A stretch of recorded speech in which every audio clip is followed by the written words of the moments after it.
Explore or exploit? Three, two, one. Hello, everybody, and welcome back to episode 326 of the Shower Podcast, the podcast where I'm in my shower and you do you. I'm your host, Chip, and we are ready to start with the first of the usual couple of episodes of the Weekend Drop, the shorter, easier version of the Shower Podcast, where we unpack one idea you can actually use before Monday. Before we start, as usual, if you end up liking this episode, remember the liking and subscribing really mean a lot for me. They're just one click, but they really make the difference. Thank you very much for considering it. So, before we really start, I just wanted to let you know that, as you might have understood, the mini-series on the laws that shape us has ended. I hope you enjoyed it, and if you haven't heard about it, there are 2 recap episodes ready for you to get back on track, and otherwise you're always free and welcome to check out the full episodes. Now, let's start with the Weekend Drop. Today, we're talking about a quiet decision you make all the time, often without noticing. Do you try something new? Or do you double down on what already works? Psychologists and decision scientists call it explore, exploit, trade-off.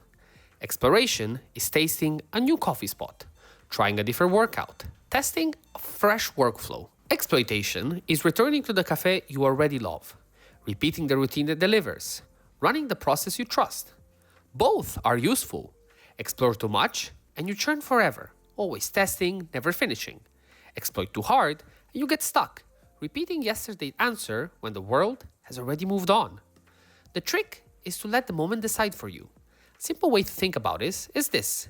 The more time you have ahead of you for a decision, the more it pays off to explore. The less time you have, the wider it is to just exploit. Early in research, a new project, a new city, a new habit, cast a wider net. Later, when a deadline is near or the stakes are immediate, narrow in and press the advantages you've already discovered. This isn't about being adventurous or conservative by personality. It's about matching the phase you're in. Most people do the opposite. They pick one identity. I stick with what I know, or I'm always trying the latest thing.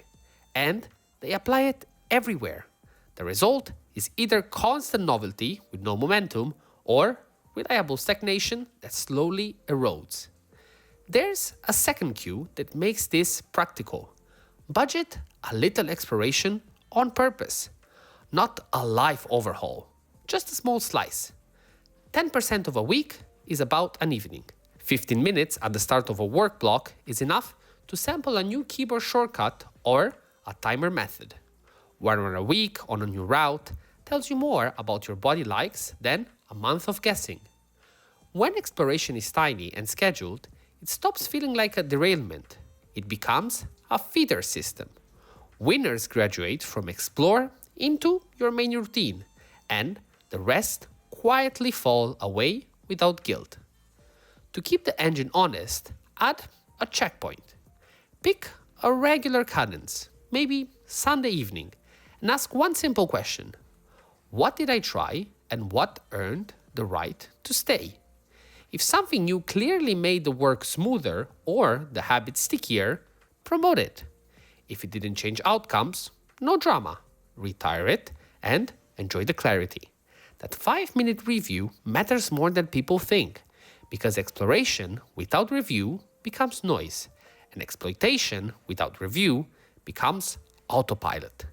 The checkpoint is where learning turns into leverage. You can feel how this plays out in the small moments. If a deadline is hours away, there's no time to rebuild your workflow. Exploit the path you trust and ship. If a new week is open and you've got breathing room, test a tiny variation, a different warm-up before lifting, a 2-sentence outline before writing, or a new way to batch messages. Treat the week like a laboratory, at the front and a factory at the back. Sample first, while the cost of mistakes is low, then commit to what worked when it's time to produce. So, here's your Weekend Drop challenge. Pick one area for the coming week, maybe movement, maybe focus, maybe how you start your mornings. At the very beginning of the week, schedule a single tiny experiment in that area. Then, before the week closes, give yourself a short review moment and decide whether the experiment deserves a permanent slot. If yes, fold it in, let it replace something. If not, thank it for the data and move on. That's the whole loop. Explore a little on purpose, exploit a lot on purpose.